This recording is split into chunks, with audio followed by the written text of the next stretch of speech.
Hello everyone, আসসালামু আলাইকুম। Welcome to my blog. আজ ঈদের দিন দুপুরে খাবার খেয়ে রওনা দিয়ে দেই কালীবাজারের উদ্দেশ্যে। বইলোর থেকে কিছু দূর যাওয়ার পরেই সামনে পড়বে একটি পার্ক। ঈদের দিন তাই অনেক ভিড় ছিল।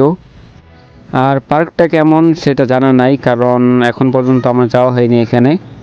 অনেকের মুখে শুনেছি পার্কের ভিতরে তেমন একটা ভালো নেই, সেই জন্য আর যাওয়ার ইচ্ছা জাগেনি।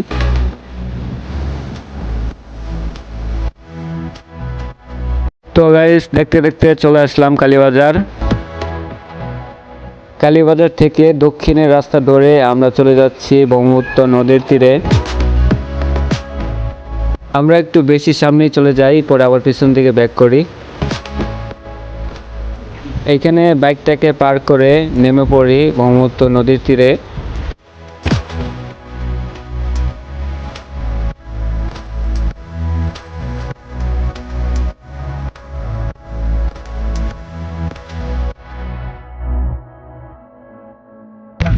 হ্যাঁ, তুমি যেখানে আসছো তোমার ফিলিংসটা কি সেটা বলো। ঈদের দিন সুন্দর করে কাপল করতেছে চারিদিকে, কিছু করা হইতেছি না। মাশাআল্লাহ, জায়গাটা অনেক সুন্দর।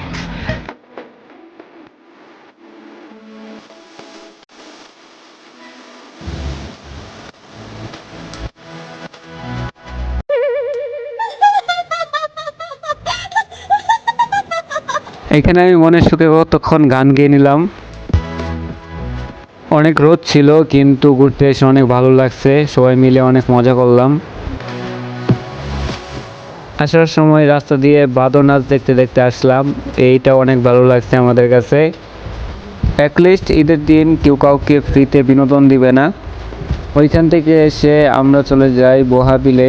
বিলটা অনেক সুন্দর, অনেক বড় বড় ফিশারি রয়েছে এখানে। ফিশারিগুলো দেখতে একদম নদীর মতো লাগে, খুবই ভালো লাগে দেখতে। সো গাইস, আজকের ভিডিও এই পর্যন্তই। সকলে ভালো থাকবেন, আল্লাহ হাফেজ।